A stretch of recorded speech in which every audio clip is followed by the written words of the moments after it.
So you want to sell your home on your own and you don't want to use a real estate professional right off. Maybe you want to try to see if you can sell your home on your own, or maybe you have sold your home successfully on your own and you kind of need a refresher course on what's going to be expected in order to sell your home successfully. Well, that's where I come in. If you're new to my channel, welcome. My name is Tasha and I'm a real estate professional serving the Central California area. And I understand and I totally get it. One of the first questions I'm always asked is, what am I going to do to help sell a home?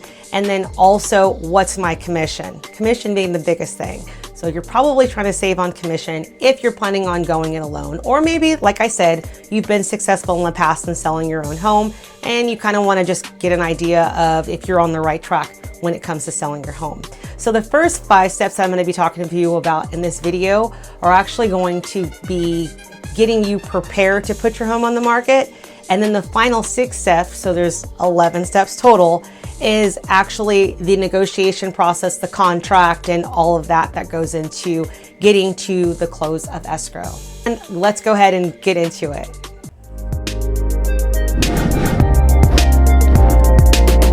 So like I said before, the first 5 steps are really to just get your home prepared to put your home on the market. And so if you are absolutely serious and you're not just testing the waters, and I understand that there's people that put their homes on the market because they're just testing the waters. They want to see if they can actually get their price for the home if they were to put their home on the market. I mean, these steps are actually for you if you are ready to actually sell your home, not just testing the waters, because there's going to be some things in this video that are going to be steps that are going to probably cost you some money. It's going to take you some time, and you need to be prepared to do all of these things in order to get your home prepared to actively go on the market and to be viable for a potential buyer to come in and offer you top dollar for your home. Number 1, curb appeal. Now, the reason why curb appeal is so important is because before a buyer will actually go inside your home, or maybe even before they will even make an appointment with their real estate professional to view your home, they're going to probably drive by your house and want to look at the outside and see if the exterior looks nice. And your curb appeal is going to need to be top tier. You might want to look into hiring someone to just clean up your yard. There are services that will do like a one-time job, or power wash your driveway, fix any or fill any cracks that might be in your walkways. You want to make your home look beautiful from the outside, because that is going to be a buyer's first impression of what the inside is going to look like. Which gets me to number 2, which is staging. So staging, designing, getting your home prepared for buyers to walk through for the showings. So you are going to need to start packing. Go ahead and depersonalize. You don't want to have any personal items, any items of value sitting out. And you also want to make sure that any little things, like simple as changing out a light bulb in the bathroom because it's blown out, or making sure that you kind of organize your pantry and you're not just stuffing everything in your pantry. People like to look in pantries. People like kitchens, so they're gonna look in your pantry. They might look in your cupboards, and they just do. And it actually speaks volumes to the buyer, because then they're gonna be thinking, if they're not keeping good care of their home and maintaining things, I wonder what else is going on behind the surface that I don't see. This is the mind of a buyer coming in. So you want to make sure that you're decluttering, but not only decluttering, but also staging your furniture, making sure that the spaces look bigger. And you can actually hire professionals to help you with this. A professional stager would probably cost you, if they're using your furniture, probably a couple $100s. But if you actually need to use their furniture, that's when it starts getting pricier, into the thousands of dollars to rent their furniture to stage the home. But a lot of times a professional stager can actually come into your home and just tell you how to put your furniture and position your furniture, what to get rid of, what to keep. So that way your home looks really nice for potential buyers coming in to see your home. Next thing is professional photography. Professional photography is going to be important when it comes to marketing your home. I know your phone takes beautiful photos and you can totally take the photos on your own. But if you want a buyer to get the best first impression of your home, get professional photos. it actually makes a world of difference. And I don't know if you've ever looked online at unprofessional photography and professional photographies, and you want your home to be looked at in the best light. So get professional photography. Professional photographers usually run about $150 to $300, and you are going to be making a small investment, but you will recoup all of that money back and then some when you are successful in selling your home. Number 4, marketing. There's all types of different marketing strategies out there, and you want to make sure that the photos of your home actually get in front of as many buyers as possible. 90% of all buyers are looking online as their first impression of your home. So putting all those professional photos that you took on all of your marketing pieces are actually going to make your home shine. Now you could start advertising your home on Zillow, Trulia, Craigslist. There's a lot of different ones, but you want to stay a true for sale by owner. Now, there are services out there that will put your home and the marketing for your home in the local multiple listing service. These services usually are about $100 to $500. Some of them are a little bit more than that. However, the only thing is, once your home hits the multiple listing service, let's say that you decide later on that if your home doesn't sell as a for sale by owner and you want to list it with a real estate professional, now you're going to have all of those cumulative days on the market showing up in the multiple listing service once your realtor actually lists your home on the market. And cumulative days on the market when your home is a new listing does not look good to buyers, because buyers are going to be like, well, this home's been on the market for 120 days. It's not a new listing. So there's always that. So make sure that you stay a true for sale by owner.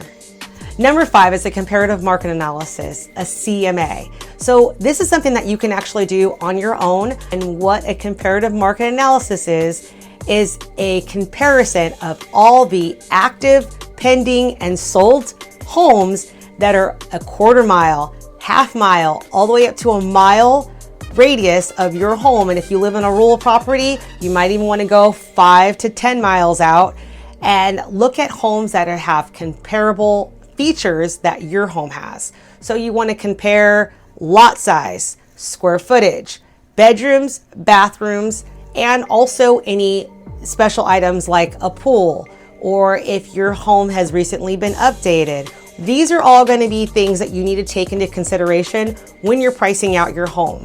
Now, you don't want to list your home too high in price. You want it to be comparable to what's being sold in your market. But that is going to be something that's going to be very important that you do. That's going to be something important that you do in order to figure out the price of your home. So those are the first 5 things that are on my list of a total of 11 of things that you will need to do in order to prepare your home to get it ready to put on the market.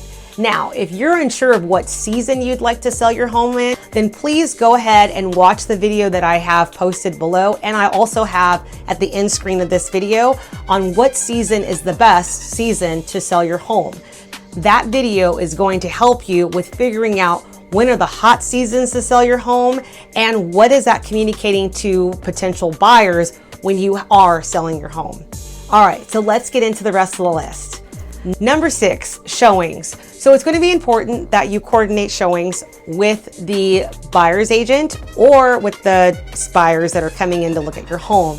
So a lot of times you're going to have buyers that are going to be represented by an agent. So in those cases, you are going to need to pay a commission.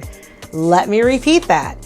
When you're working with just the buyer's agent, you will need to pay that buyer's agent a commission, or that buyer's agent is not going to show their buyer your home. They're not even going to mention your home to their buyer.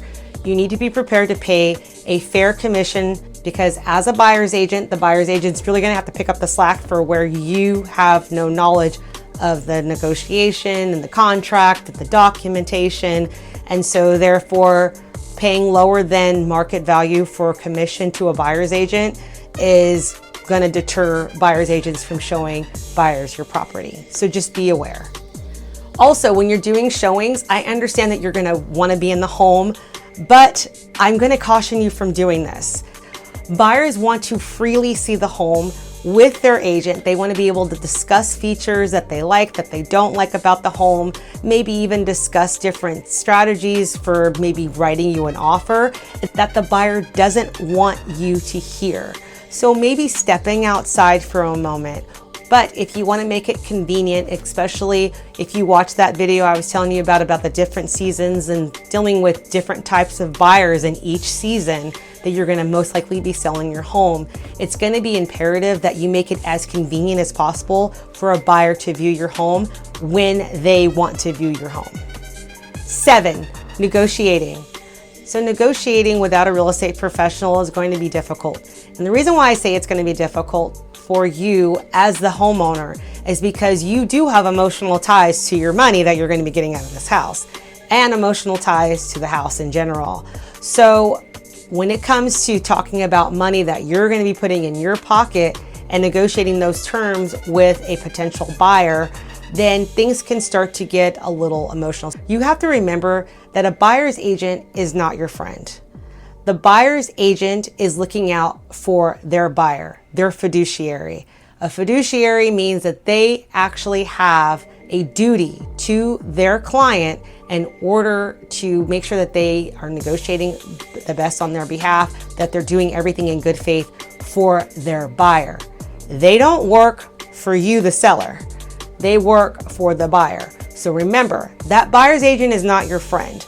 So it's important that if you are going to be in negotiation without a real estate professional, that you understand what you're doing and get everything in writing. So don't do anything verbal, have everything in writing.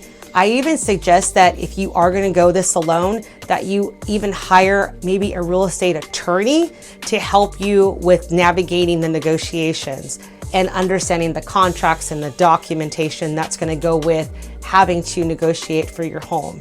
Remember, anything that you sign, anything that you do is going to be binding by law. You can be sued legally for anything that you breach in a contract. So it's going to be important that you understand what you're doing.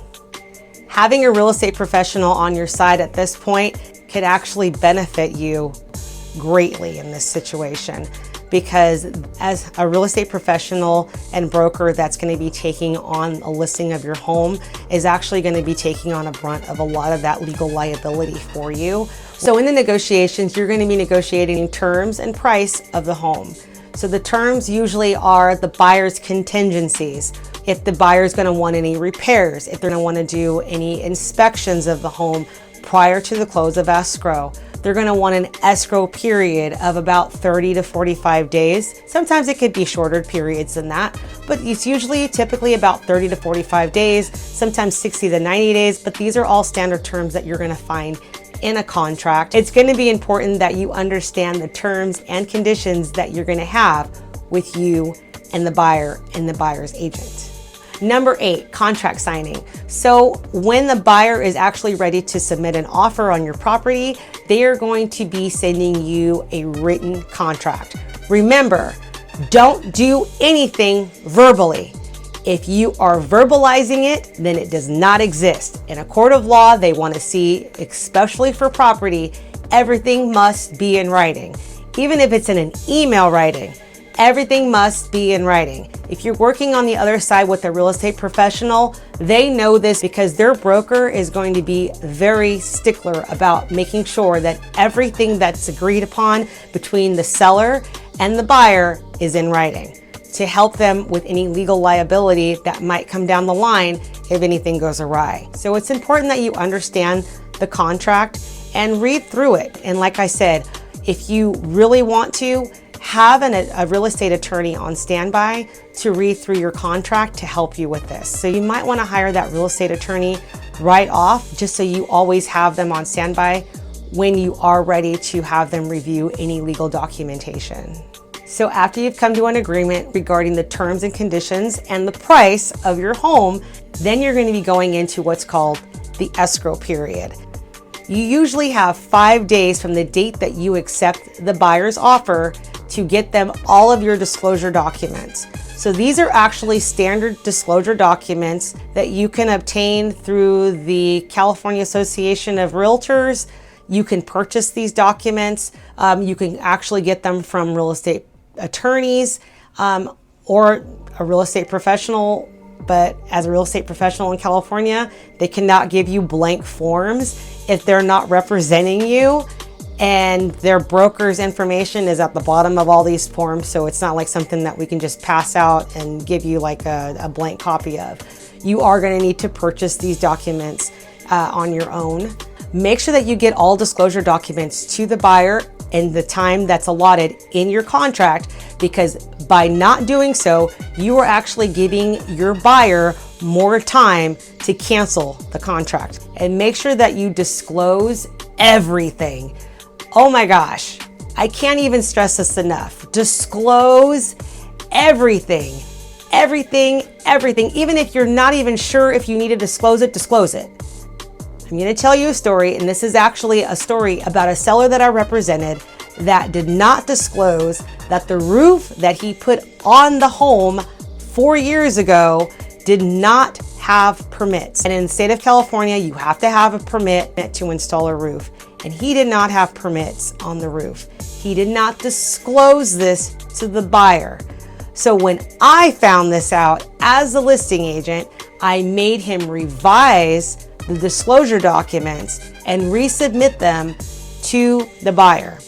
We were sweating bullets for the next 5 days because we were not sure if this was going to be a deal breaker for the buyer and the buyer would cancel. And we were riding on the fact that this home would sell so that way he can buy the next house. And so we had our fingers crossed. Thank goodness the buyer did decide that they wanted to go ahead and move forward with purchasing the home. But all we did by having to resubmit disclosures was give the buyer more time to cancel the contract. So make sure that you're disclosing everything and that you don't have to go back and do any revisions, because that's just going to add more time to the buyer's timeline to cancel. And you don't want that to happen. You want it to go through. Inspections and appraisal. In California, it's standard about 17 days for the buyer to do an inspection of the home and an appraisal. Now remember, the inspector works for the buyer and the appraiser works for the lender. So make sure that you understand that nobody's working for you. The inspector is there to inspect. They're gonna find things regardless of if your home is brand new. They can find something wrong with new construction.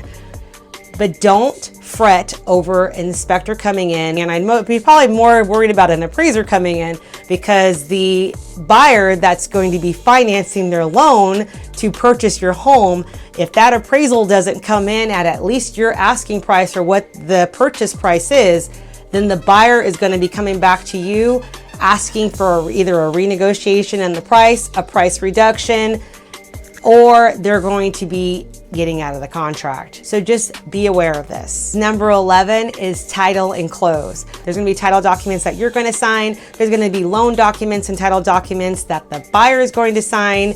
And then a couple of days later, the title company will close escrow on your home. And that's when the true exchange of cash and keys happen. So if you've made it this far to the finish line, you were successful at selling your own home.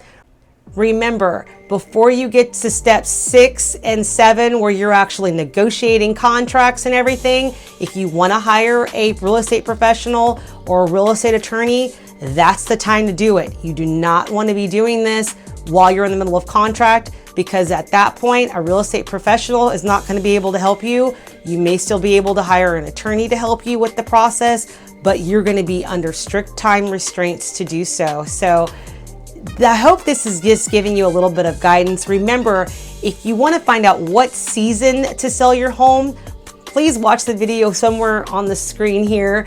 Thanks so much for watching, and until next time.